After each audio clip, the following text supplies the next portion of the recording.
শুনতে পাই না, আমি অনেক দূরে, হাত তুললে আমি দেখতে বুঝতে পারবো যে কার। আপনারা বলছেন কি আপনাদের?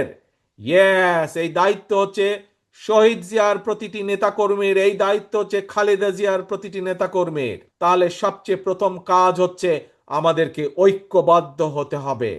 বিএনপির সকল নেতা কর্মীদেরকে ঐক্যবদ্ধ হতে হবে। আমরা যদি ঐক্যবদ্ধ হতে না পারি, তাহলে আমরা ওই চ্যালেঞ্জগুলো মোকাবেলা করতে পারবো না। জনগণের আস্থা এবং জনগণের বিশ্বাস আমাদের উপরে আছে, কিন্তু এই বিশ্বাস এবং আস্থা ধরে রাখার দায়িত্ব কিন্তু জনগণের না। এই বিশ্বাস এবং আস্থা ধরে রাখার দায়িত্ব কার? আমাদের সকলের। আমরা যারা বিএনপি করি, জনগণ যাতে আমাদের উপরে আস্থা রাখে, জনগণ যাতে আমাদের উপরে বিশ্বাস রাখে, সে আস্থা এবং বিশ্বাস ধরে রাখার দায়িত্ব কার? কি ভাই, কার এই দায়িত্ব বলেন দেখে? কে? শুনতে পাই না, আমি অনেক দূরে, হাত তুললে আমি দেখতে বুঝতে পারবো যে কার। আপনারা বলছেন কি আপনাদের? ইয়েস, এই দায়িত্ব হচ্ছে শহীদ জিয়ার প্রতিটি নেতাকর্মীর, এই দায়িত্ব হচ্ছে খালেদা জিয়ার প্রতিটি নেতাকর্মীর, এই দায়িত্ব হচ্ছে শহীদ জিয়ার নেতাকর্মীর, এই দায়িত্ব হচ্ছে খালেদা জিয়ার নেতাকর্মীর। দায়িত্ব জনগণের যে আস্থা আমাদের উপরে আছে, এই আস্থাকে ধরে রাখা। প্রিয় ভাই বোনেরা, আসুন, এই দেশ আমাদের সকলের। এই দেশ বাংলাদেশের 20 কোটি মানুষের দেশ। শহীদ জিয়া স্বাধীনতা ঘোষণার মাধ্যমে এই দেশের কে মুক্ত করার, এই দেশকে স্বাধীন করার যুদ্ধ ঘোষণা করেছিলেন। পরবর্তীতে 90-এ স্বৈরাচারের বিরুদ্ধে আন্দোলন করে স্বৈরাচার মুক্ত করেছিলেন এই দেশ দেশনেত্রী খালেদা জিয়া। কাজেই সেই দলের নেতা এবং কর্মী হিসাবে আজ আপনাদের উপরে পবিত্র দায়িত্ব, সামনের দিনে এই দেশকে এগিয়ে নিয়ে যাওয়া, দেশকে পুনর্গঠন করার জন্য। প্রিয় ভাই বোনেরা, আপনাদের নিশ্চয়ই মনে আছে সকলের, প্রায় 2 বছর আগে স্বৈরাচারের সময় আমরা বাংলাদেশের মানুষের সামনে 31টি দফা উপস্থাপন করেছিলাম, যেগুলো রাষ্ট্র মেরামত দফা হিসাবে পরিচিতি লাভ করেছিল। সেই 31 দফার মধ্যে আমরা বিভিন্ন সংস্কার কর্মসূচি দিয়েছিলাম। আমরা দেখেছি বর্তমান অন্তর্বর্তীকালীন সরকার একটি সংস্কার কমিশন গঠন করেছে, কিন্তু নিশ্চয়ই আপনারা পত্রপত্রিকায় দেখেছেন যে বিভিন্ন রাজনৈতিক দলকে নিয়ে যে সংস্কার কমিশনে আলাপ আলোচনা হয়েছে, যত সংস্কার আলাপ আলোচনা হয়েছে তার অধিকাংশ সংস্কার বিএনপি 2.5 বছর আগেই জাতির সামনে ঘোষণা করেছিল।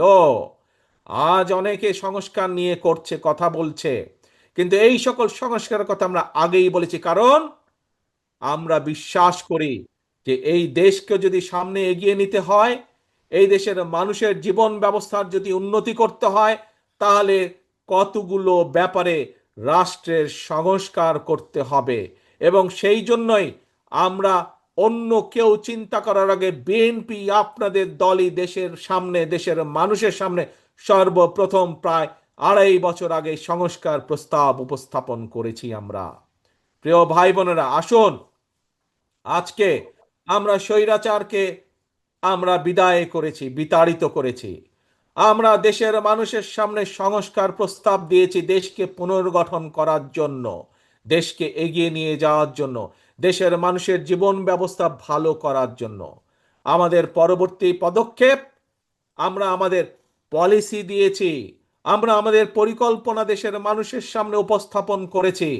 এখন আমাদের পরবর্তী পদক্ষেপ জনগণের আস্থা অর্জন করার মাধ্যমে, জনগণের বিশ্বাস অর্জন করার মাধ্যমে আমাদের এই 31 দফা বাস্তবায়ন করা।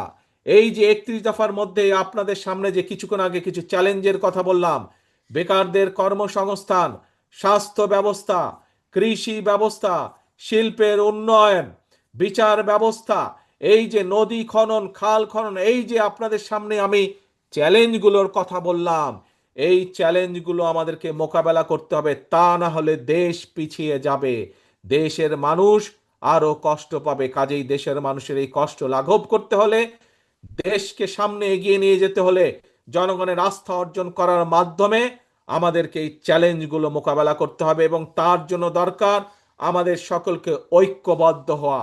তার জন্য দরকার আমাদের নিজেদেরকে ডিসিপ্লিন হওয়া, আমাদেরকে ডিসিপ্লিন হওয়া দরকার, আমাদেরকে ঐক্যবদ্ধ হওয়া দরকার।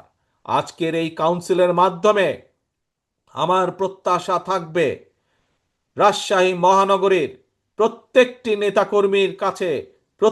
নেতাকর্মীর কাছে আমার প্রত্যাশা থাকবে আজকের এই কাউন্সিলের মাধ্যমে আমরা শপথ গ্রহণ করব যে আমরা সকলে ইনশাল্লাহ ঐক্যবদ্ধ থাকব এক, এবং আগামী দিনে জনগণের আস্থা অর্জনের মাধ্যমে আমরা দেশকে পুনর্গঠনের কাজে হাত দেব। এটা হচ্ছে দুই। কি হলো তাহলে আজকে? আজকে আমরা দুটি শপথ নিচ্ছি। এক, এই কাউন্সিলের মাধ্যমে প্রিয় ভাই বোনেরা, আমরা সকল পর্যায়ের নেতাকর্মী, আমরা রাজশাহী মহানগরের সকল পর্যায়ের নেতাকর্মী ইনশাল্লাহ আমরা সকলে ঐক্যবদ্ধ থাকব। আজকের এই কাউন্সিলের মাধ্যমে আমরা প্রথম প্রতিজ্ঞা করছি। ঠিক আছে, কি প্রতিজ্ঞা করলাম আমরা?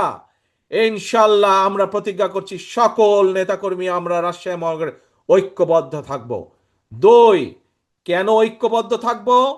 ঐক্যবদ্ধ আমরা এজন্যই থাকব যে দেশের মানুষ বিএনপির উপরে আস্থা রাখে, বিশ্বাস করে। তাদের সেই আস্থা এবং বিশ্বাসের মূল্যায়ন করতে হবে আমাদেরকে সেই আস্থা এবং বিশ্বাসকে মূল্যায়িত করতে হবে, এবং মূল্যায়ন করার একটি উপায় হচ্ছে দেশকে পুনর্গঠন করা। দেশকে পুনর্গঠনের মাধ্যমেই আমরা জনগণের আস্থা ধরে রাখব। কাজে আসুন, প্রতিজ্ঞা দুইটি: এক, ঐক্যবদ্ধ থাকা; দুই, আগামী দিনে ইনশাল্লাহ জনগণের আস্থা অর্জনের মাধ্যমে দেশ আমরা পুনর্গঠন করব। যে চ্যালেঞ্জ আছে সেই চ্যালেঞ্জগুলো আমরা মোকাবেলা করে দেশকে সামনে এগিয়ে নিয়ে যাব। প্রিয় ভাই বোনেরা, আজকে তাহলে এই প্রত্যাশা রেখে আজকে এবং আজকের এই সম্মেলনের সফলতা কামনা করে আপনাদের কাছ থেকে বিদায় নিচ্ছি। ইনশাল্লাহ অতি শীঘ্র আপনাদের সামনে সামনাসামনি সরাসরি দেখা হবে ইনশাল্লাহ। সকলে ভালো থাকবেন, সকলে সুস্থ থাকবেন। আল্লাহ হাফেজ। বাংলাদেশ জিন্দাবাদ। বাংলাদেশ জাতীয়তাবাদী দল জিন্দাবাদ। এই পর্যায়ে